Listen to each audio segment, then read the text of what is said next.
Shalom buat kita semua. Perkenalkan, nama saya Erwin Juliandi Manurung dengan NIM 11S24031, program studi Sarjana Informatika.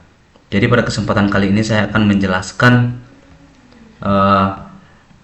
praktikum PBU kami, yang dimana di sini terdapat dua case. Yang pertama itu rectangle cheaper flavor dan penilaian capaian pembelajaran. Jadi pada case yang pertama kita disuruh untuk membuat program menggunakan bahasa pemrograman Java, yang dimana kita disuruh untuk membuat program untuk melakukan enskripsi data menggunakan metode cheaper flavor dengan beberapa ketentuan. Yang pertama, untuk baris sama bentuk persegi panjang, untuk baris sama bentuk persegi panjang ke bawah jika menempati baris tengah atau atas. Maka dia mengambil huruf yang ada di bawah jika inskripsinya, jika perteksnya menempati baris tengah atau atas, dan mengambil huruf yang di atas jika perteksnya menempati baris bawah. Kemudian ketentuan yang kedua itu, untuk kolom sama bentuk persegi panjang, ambil yang di kanan jika menempati kolom tengah atau kiri, dan ambil yang ke kiri, yang di kiri jika menempati kolom kanan. Untuk baris dan kolom berbeda bentuk persegi panjang. Nah, contohnya ini. Jika kita menginput Abdullah Ubaid S dan perteksnya ini AB, contohnya AB, maka untuk mengambil enkripsinya kita menggunakan ketentuan ini tadi. Karena dia berada di atas, jika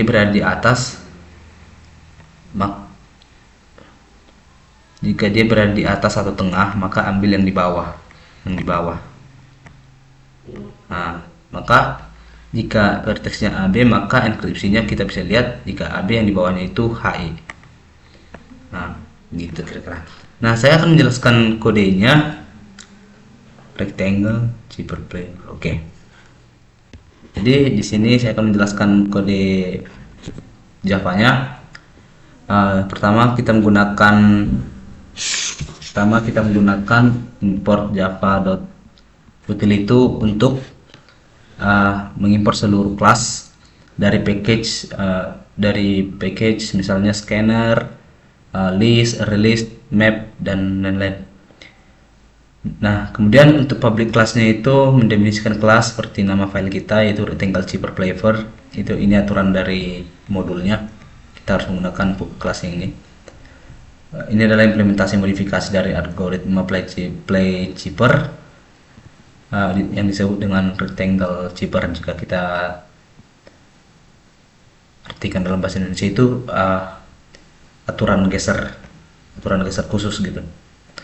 Kemudian constant variable, kita menggunakan private static integer 5, yang dimana matriks kunci yang menyimpan huruf A sampai Z sebanyak 25 huruf. Kan matriks 5 ke 25 ya. Kemudian private map karakter ini adalah peta posisi huruf, yaitu koordinat row-nya, call-nya yang ada dalam matriks. Ini juga berguna untuk mempercepat pencarian posisi huruf saat enkripsi nanti. Kemudian scanner SC ini adalah untuk membaca pesan dari user, kemudian dikonversikan ke huruf kapital dengan to uppercase. Kemudian semua karakter non huruf dihapus ke replace all. Kemudian string key input.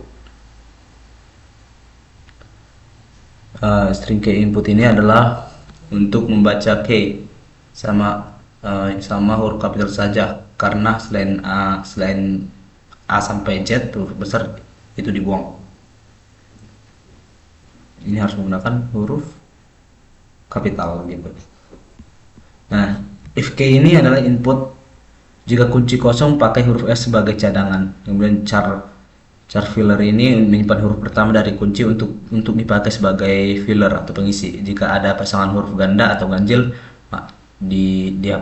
jika ada pasangan huruf ganda atau ganjil di plain text nanti. Kemudian generate matrix ini untuk membuat matriks kunci, yaitu gabungan kunci, plain text, dan sisa huruf alfabetnya.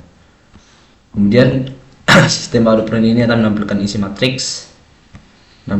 matriks ke kunci layar, menampilkan isi matriks kunci ke layar. Kemudian list string ini mengubah plain text jadi pasangan huruf atau di graph, dan menangani huruf ganda dan ganjil di akhir nanti. Kemudian sistem output print ini pada line 23 ini untuk menampilkan pasangan plain text hasil yang setelah diproses. Kemudian sistem output print yang pada line 27 untuk mengenkripsi tiap pasangan dan menampilkannya. Kemudian exclose ini untuk menutup scannernya, menutup inputannya, pembacanya, ya, menutup scannernya. Karena di sini sudah dibuka tadi new scanner, maka kita harus close supaya tidak terjadi kebocoran data. Kemudian pada generate key matrix ini link kita bisa lihat link hash set ini adalah untuk menyimpan huruf tanpa duplikasi dengan urutan yang tetap. Kemudian for char ini urutan key, urutannya key, kemudian huruf dari plain text, kemudian huruf alfabet A sampai Z. Kemudian semua dimasukkan agar tidak ada huruf yang hilang. Kemudian untuk list karakter ini adalah untuk mengambil 25 huruf pertama saja, itu sesuai dengan matriks kita tadi, yaitu 5 kali 5, integer 5 seperti yang di atas tadi. Kemudian untuk integer IDX ini sampai dengan 0 ini adalah untuk mengisi key matriks baris per baris, kemudian menyimpan juga posisi tiap huruf di postmap untuk lookup, untuk mencari cepat lah. Kemudian private static void ini adalah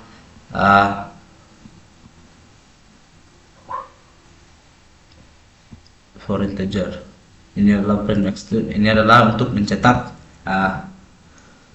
matriks kunci ke layar dalam format matriks itu dalam format 5 kali 5. Kemudian list string ini untuk res itu untuk menampung label res ini untuk menampung pasangan huruf, dan i ini untuk ini adalah indeks berjalan. Kemudian menggunakan while yang dimana jika hanya tersisa satu huruf atau ganjil maka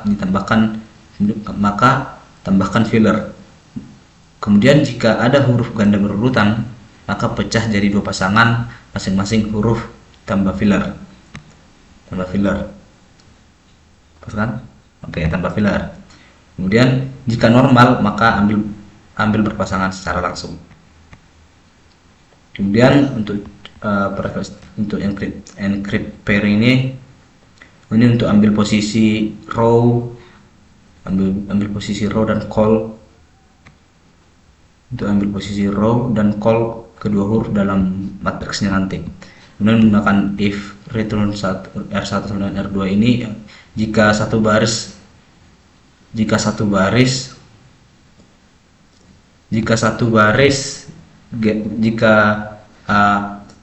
enkripsi ya. Jika per teksnya itu nanti satu baris maka geser kolom pakai shift row.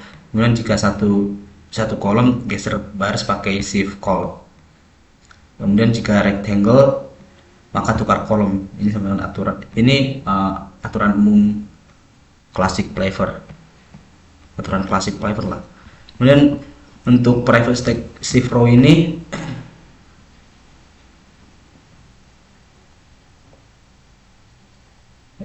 untuk shift row, integer row dan integer call ini adalah modifikasi flavor jika huruf di bawah 3-4 naik 1 langkah, kemudian jika dia di baris 0-2 turun 1 langkah gitu. Kemudian private static char set call ini adalah jika dia di kanan baris 3 dan 4 maka geser ke kiri, jika dia di kiri 0-2 maka geser ke kanan, seperti itu. Kita coba run dan menggunakan inputan sesuai yang ada pada modul. Kilobyte.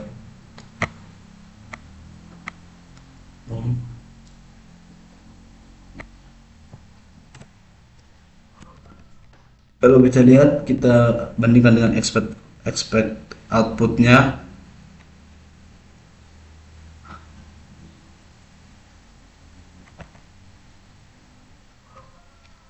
Di sini ada vertexnya sama, matriksnya juga sama, dan enclosure-nya juga sama.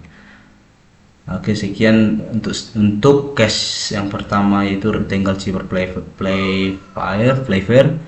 Selanjutnya saya akan menjelaskan case kedua, yaitu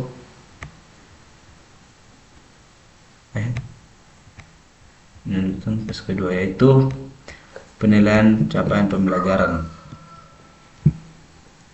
Nah, pada case ini kita disuruh untuk membuat program sama seperti di bahasa Java. Jadi di sini diberikan sekumpulan nilai bobot yang mewakili bentuk penilaian yang disimbolkan sebagai berikut. PA itu partisipatif, T itu tugas, K itu kuis, P proyek, UTS ujian tengah semester, UAS ujian akhir semester.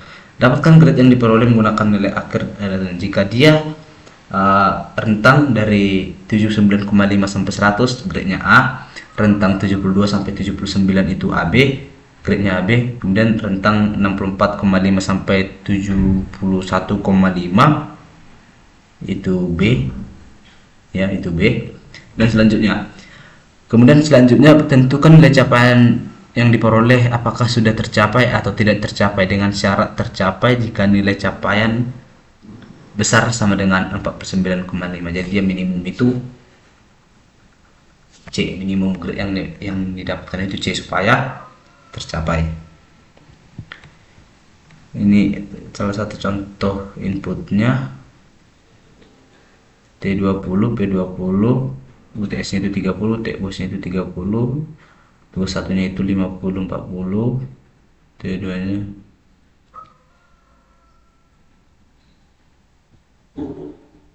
Oke, saya akan menjelaskan langsung codingannya aja. Jadi ini input yang kita akan masukkan nanti. Ini expect output yang diharapkan atau keluaran yang diharapkan. Penilaian pembelajaran.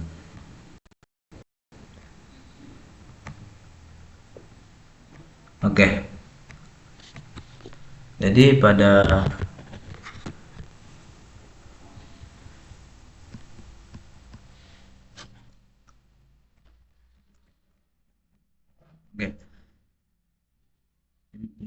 pertama kita buat seperti biasa, input Java util. Ini adalah library-nya untuk scanner, hashmap, dan lain-lain. Kemudian public class ini itu wadah kita untuk menyimpan semua programnya. Di sini ada main string args ini, itu fungsi utamanya. Di sini seluruh proses pemrograman kita dilakukan. Isinya terbagi berapa bagian logikanya. Pertama, hashmap string komponen name ini adalah memetakan kode singkat, yaitu seperti T untuk tugas, P partisipasi, UTS, UAS, K tadi apa? Itulah K, PA, seperti itu. Nama lengkap komponen penilaiannya. Ini untuk memetakan kode singkat lah. Ke nama lengkap komponen penilaian. Kemudian target capaian ini untuk menampung daftar target capaian pembelajaran atau CPMK yang ditemukan dari input nanti. Kemudian persenan bobot ini menyimpan bobot %S untuk setiap komponen nilai. Kemudian komponen ini memetakan kode komponen ke status aktif dengan tipe-nya itu boolean. Kemudian total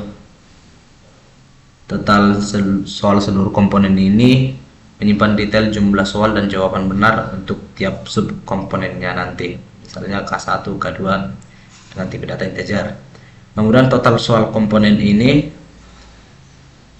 adalah untuk menyimpan detail jumlah soal dan jawaban benar untuk setiap subkomponen juga, seperti K1 dan K2. Kemudian total benar komponen ini untuk menyimpan detail jumlah soal juga dan jawaban benar untuk total benar ini untuk menyimpan total benar ya, untuk menyimpan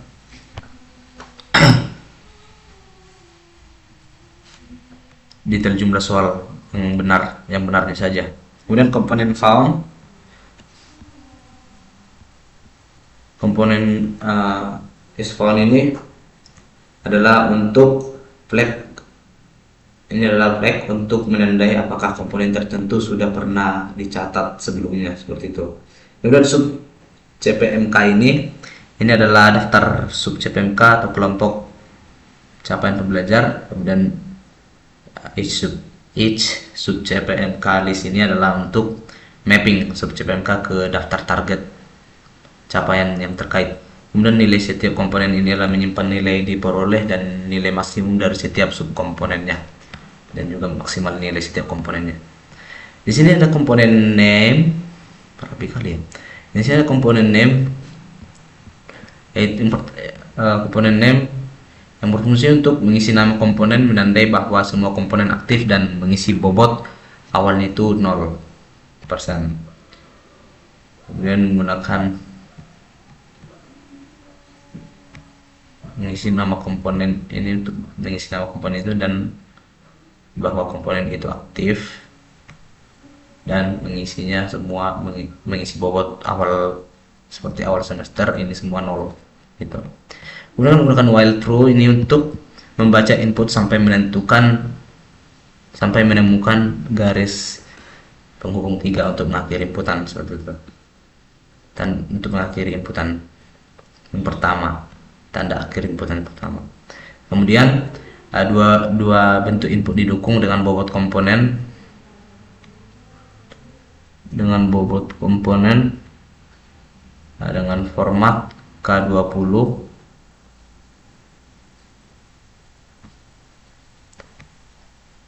Kemudian data soal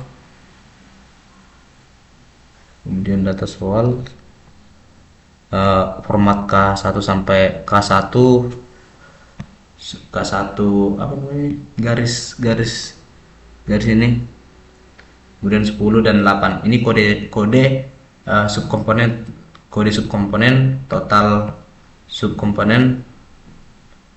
total soal dan jumlah jawaban yang benar.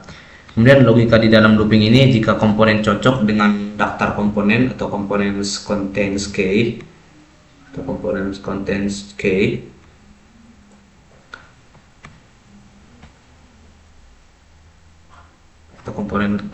ini berarti jika logika dalam loop ini, jika komponen cocok dengan daftar komponen atau components.contains K ini maka ini itu adalah untuk mengupdate bobotnya.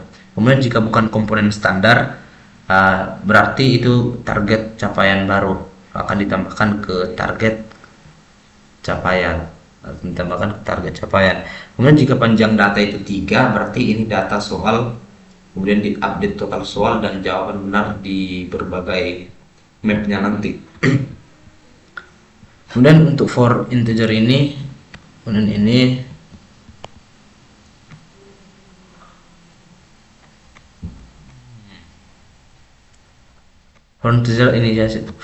integer inisial i sama dengan 0, ini adalah input.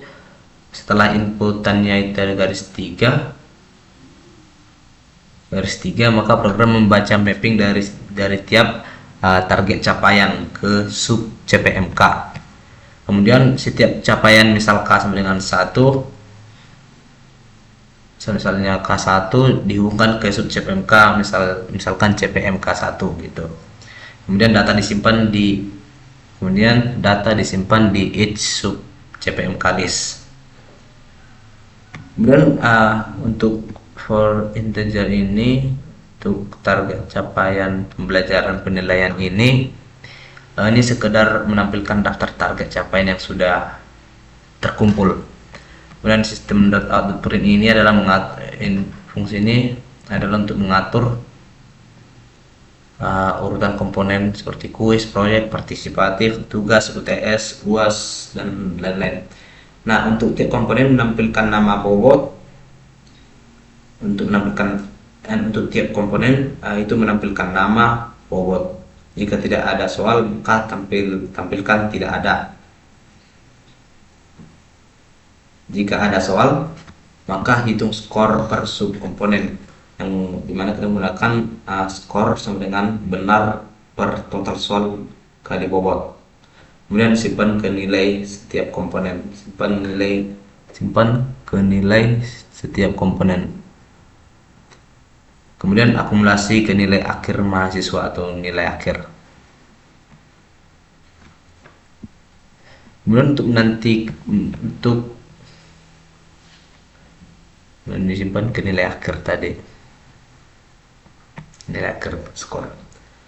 Kemudian untuk menentukan nilai akhir, kita menggunakan if nilai akhir seperti data yang tadi. Jika dia rentang 79,5, maka dia dapat jika nilainya rentang 79,5 sampai ke 100, maka dia dapat nilai grade A. Jika 72 sampai 79 itu grade AB, seperti itu, dan seterusnya sampai grade E.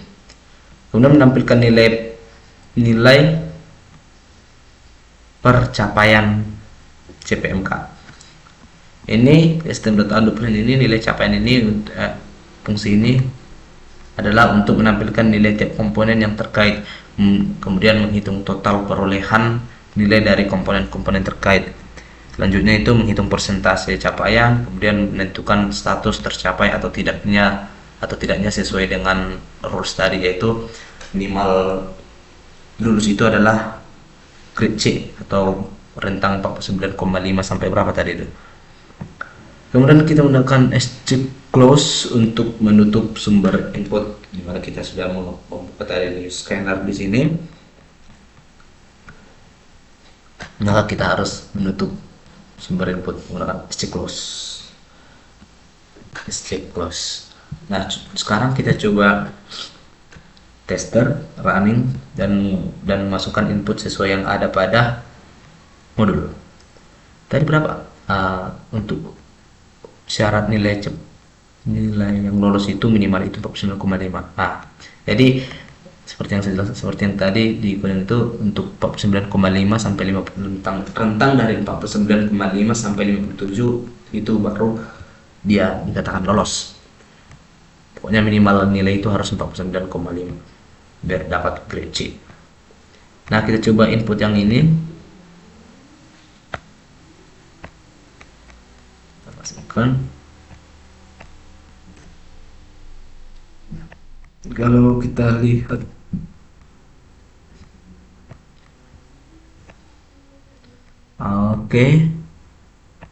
target pembelajaran T1 sama 2, tidak ada perolehan komponen nilai P1 16,36 per 18,18, dan P2 itu 1,82. Setelah saya untuk tugas itu 20%, T1 itu 27,58, 44,71 per 5,88, T2 pas. Kemudian coba kita lihat status tercapainya. Status capaian itu tercapai karena perolehan nilainya itu 88,29, itu grade A, maka tercapai. Kemudian untuk sub CPMK 2